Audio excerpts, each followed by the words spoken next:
Hello friends, എല്ലാ കൂട്ടുകാർക്കും സാന്ത്വനം 2ന്റെ നല്ലൊരു അടിപൊളി ഇനി വരാൻ പോകുന്ന എപ്പിസോഡ് റിവ്യൂയിലേക്ക് തന്നെ സ്വാഗതം കേട്ടോ.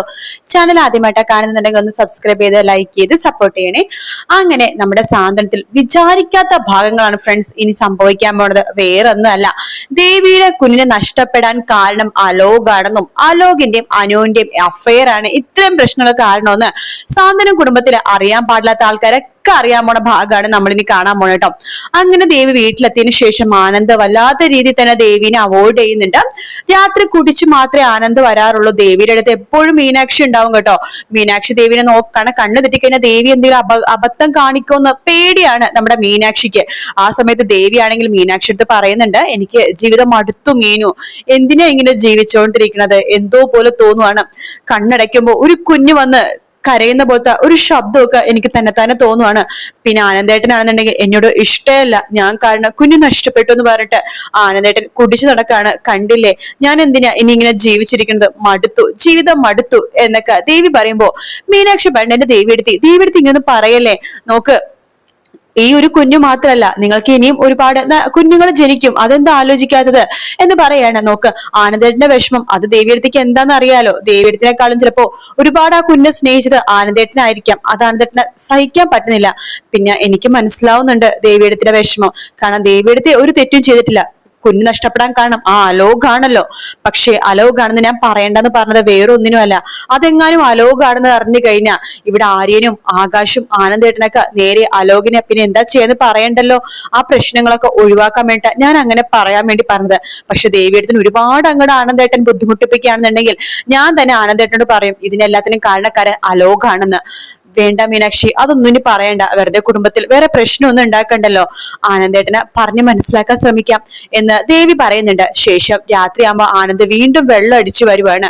അപ്പോ ആകാശും ആര്യനും ആനന്ദിനെ പിടിക്കുമ്പോ എന്നെ ആരും പിടിക്കണ്ട, മാറി നിൽക്കേ, എല്ലാരും എന്തിനാ എന്നെ പിടിക്കണത്, പൊയ്ക്കോ, എല്ലാരും പൊയ്ക്കോ, എല്ലാവർക്കും ഇപ്പൊ ദേവീനെ മതിയല്ലോ. ഒരു കുഞ്ഞെ നഷ്ടപ്പെടുത്തി അവള് വന്ന് കിടക്കുവാണ്, എന്നിട്ട് അവളെ സപ്പോർട്ട് ചെയ്യാൻ എന്തോ ഒരാൾക്കാരാണ്. നിനക്കൊന്നും നാണമില്ലടാ, ഒരു കുഞ്ഞിനെ കൊന്നു വന്ന് കിടക്കുന്ന അവൾക്ക് ഇങ്ങനെ സപ്പോർട്ട് ചെയ്യാനായിട്ട്, അവളെ ഇങ്ങനെയൊക്കെ നല്ലത് പറയാനായിട്ട്, അവളെ ഇങ്ങനെ കെയർ ചെയ്യാനായിട്ട് നാണമില്ല നിങ്ങൾക്കൊന്നും. അവളെ കൊണ്ട് അവളെ വീട്ടിൽ കൊണ്ട് അയക്ക് എന്നൊക്കെ പറഞ്ഞിട്ട് ആനന്ദ് പിച്ചും പേയൊക്കെ പറഞ്ഞിട്ട് അപ്പൊ ആര്യം പറയുന്നുണ്ട്, ആനന്ദിന് എന്തൊക്കെയാ പറഞ്ഞത്, ഇത് പറഞ്ഞ കേട്ടതൊന്നും ദേവിയെടുത്ത് മനഃപൂർവ്വം ചെയ്തെന്ന് തോന്നുമല്ലോ. നോക്ക്, ദേവിയെടുത്ത് അത് ഒരിക്കലും മനഃപൂർവ്വം ചെയ്യത്തില്ല, അറിയാതെയും ചെയ്യത്തില്ല, ഇത് വേറെന്തോ സംഭവിച്ചിട്ടുണ്ട്, ഞങ്ങൾക്ക് ഉറപ്പാണ്. ആകാശ് പറയണ്ട്, അതെ ആനന്ദേട്ടാ, ദേവിയെടുത്ത് എത്രമാത്രം ശ്രദ്ധിച്ചാ നടക്കുന്നതെന്നും ഇരിക്കുന്നതെന്നും ഞങ്ങൾക്ക് എല്ലാവർക്കും അറിയാം. നിലത്ത് നോക്കിയേ ദേവിയെടുത്ത് നടക്കാറുള്ളൂ, എല്ലാ ഭാഗവും നോക്കിയിട്ട് മാത്രം നടക്കുമ്പോ പോലും സൈഡും അതുപോലെ തന്നെ നിലവും മുകളിലൊക്കെ നോക്കിയിട്ട് മാത്രമേ ദേവി എടുത്ത് നടക്കുള്ളൂ. അത്ര ശ്രദ്ധിച്ചാണ് നടക്കുന്നത്. കഴിഞ്ഞ ദിവസം ദേവി എടുത്ത് നടക്കുന്ന സമയത്ത് ഞാൻ പറയുകയും ചെയ്തു, ഭൂമിക്ക് തന്റെ കാല് പോലും ഭാരമാവുന്ന രീതി ഭാരമാകുമെന്ന് വിചാരിച്ചിട്ടാണ് ദേവി എടുത്ത് ഇങ്ങനെ പതുക്കെ നിലത്ത് കാല് കുത്തി നടക്കണേന്ന് ഞാൻ കളിയാക്കി പറയുകയും ചെയ്തു. അപ്പൊ ആനന്ദ് പറഞ്ഞു, എന്നിട്ട് അങ്ങനെ നടന്നവൾ എന്തേടാ ബാത്റൂമിൽ വെള്ളം കിടക്കുന്നത് കാണാതിരുന്നത്. ഞാൻ പറഞ്ഞല്ലോ ആനന്ദേട്ടാ, അത് ചിലപ്പോ ദേവി ഗർഭിണിയല്ലേ, ചിലപ്പോ തലകറക്കോ അങ്ങനെ എന്തെങ്കിലുമൊക്കെ വന്നപ്പോ അറിയാതെ തെന്നി മാറിപ്പോയി കാണും എന്ന് പറയുമ്പോ, പിന്നെ നിങ്ങൾക്ക് ന്യായീകരിക്കാൻ കുറെ കാരണങ്ങളുണ്ടല്ലോ, മാറി നിൽക്ക അവിടുന്ന് എന്നൊക്കെ പറഞ്ഞിട്ട് അവിടെ മുൻപിൽ തന്നെ ദിവാങ്കുട്ടി പോയി കിടക്കുകയാണ്. അപ്പൊ ആര്യം പറയണ്ട, ദേവിയടുത്തിലെ കൂടെ പോയി കിടക്കുക ആനന്ദേട്ടെന്ന് പറയുമ്പോ, പോടാ, എനിക്ക് അവളെ കാണുന്ന ദേഷ്യമാണ്, പിന്നിൽ അവളുടെ കൂടെ പോയി കിടക്കാൻ പോണത് എന്നൊക്കെ പറഞ്ഞിട്ട് ഒരേന്നൊക്കെ പറയാട്ടെ. അപ്പൊ ഇതൊക്കെ കേൾക്കുമ്പോ അനുവിനും വല്ലാത്ത വിഷമം തോന്നുന്നുണ്ട്. അനു പൊട്ടിക്കരനോട് ദേവിയുടെ അടുത്തേക്ക് വരുവാണ്. എന്നിട്ട് ദേവിയുടെ കാലുകളിൽ വീണ് പൊട്ടിക്കരയുന്നുണ്ട്. ദേവിയെടുത്ത് എന്നോട് ക്ഷമിക്കണം, ദേവിയെടുത്ത് എനിക്ക് ദൈവത്തിൽ ഫേസ് ചെയ്യാൻ പോലും വയ്യ, ഈശ്വര ഞാൻ എന്തൊരു തെറ്റാ ചെയ്തത്, ഞാൻ കാരണമാണല്ലോ ദേവിയെടുത്തേക്ക് ഇതൊക്കെ സംഭവിച്ചത് എന്ന് പറഞ്ഞ അനു ഇങ്ങനെ കരയുക. പെട്ടെന്നാണ് ആര്യൻ എന്തോ കാര്യം പറയാൻ വേണ്ടി ദേവിയുടെ റൂമിലേക്ക് വരുന്ന സമയത്താണ് ഈ ഒരു വർത്താനം കേൾക്കണം കേട്ടോ. അപ്പൊ ദേവി പറയുന്നുണ്ട്, മോളെ നീ അതിന് എന്ത് തെറ്റാ മോളെ ചെയ്തത്, നീ ഒരു തെറ്റ് ചെയ്തിട്ടില്ല എന്ന് ദേവി പറയുമ്പോ അനു പറയണ്ടില്ല, ഞാൻ തെറ്റ് ചെയ്തു, ഞാൻ കാരണമാണല്ലോ അലോക് ഈ വീട്ടിലേക്ക് വന്നത്, അതുകൊണ്ടിട്ടാണല്ലോ ഈ പ്രശ്നങ്ങളൊക്കെ ഉണ്ടായത്.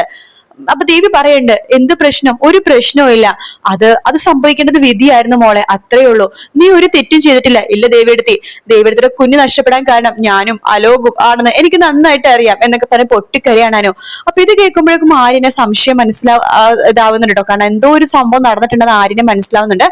ആര്യൻ വെറുതെ അവിടെ വെച്ച് പ്രശ്നം ഉണ്ടാക്കി ദേവിക്ക് ബുദ്ധിമുട്ടുണ്ടാക്കണ്ടെന്ന് വെച്ചിട്ട് നേരെ അനുവിനെ കാത്ത് അനുവിന്റെ റൂമിൽ ഇങ്ങനെ വെയിറ്റ് ചെയ്യാണ്.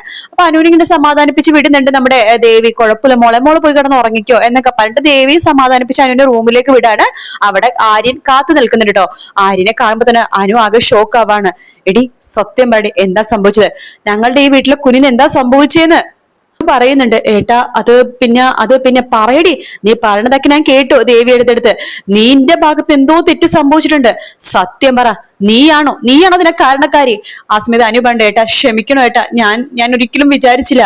അലോകും ഞാനും തമ്മിൽ പ്രണയത്തിലായിരുന്നു. പക്ഷെ അവന്റെ കയ്യിലിരിപ്പ് മനസ്സിലായപ്പോ ഞാൻ അവനെ ഒഴിവാക്കി വിട്ടതാണ്. അവൻ എന്നെ കാണാൻ വേണ്ടി കഴിഞ്ഞ ദിവസം ഇവിടേക്ക് വന്നിരുന്നു.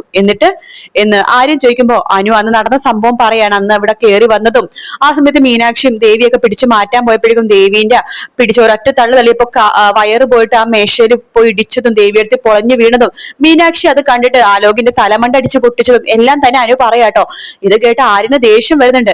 എനിക്ക് അപ്പോഴേ തോന്നിയടി ദേവിയെടുത്ത ഭാഗത്ത് അങ്ങനത്തെ ഒരു തെറ്റ് സംഭവിക്കരുത്.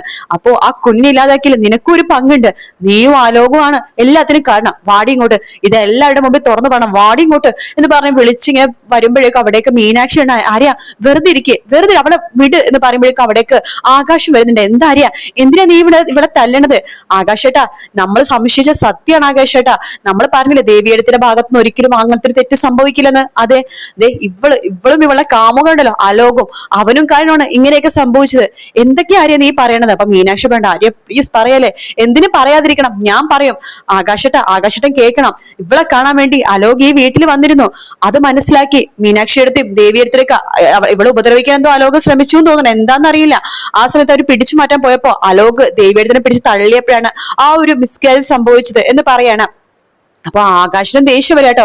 ആര്യം പണ്ട് ഇത് ഞാൻ വെറുതെ വിടില്ല, അവനെ ഞാൻ വെറുതെ വിടില്ല എന്ന് പറഞ്ഞിട്ട് വേഗം തന്നെ അടുക്കള ഭാഗത്തേക്ക് പോവാണ്. അവിടുന്ന് വലിയൊരു വാക്കത്തി പോലത്തെ കത്തി എടുത്തിട്ട് അങ്ങോട്ടേക്ക്, അതായത് അലോകിനെ ഉപദ്രവിക്കാൻ വേണ്ടി തന്നെ അവിടേക്ക് പോവാൻ വേണ്ടി പോകുവാട്ടോ.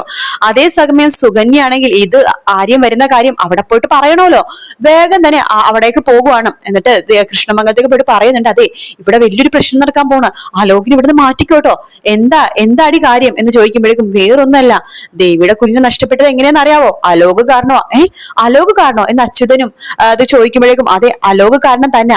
അലോക് അനുവിനെ കാണാൻ വേണ്ടി വീട്ടിലേക്ക് വന്നില്ലേ, അന്ന് ദേവിനെ പിടിച്ച് തള്ളിയപ്പോഴാണ് ദേവിക്ക് അങ്ങനെ സംഭവിച്ചത് എന്ന് പറയാണ്.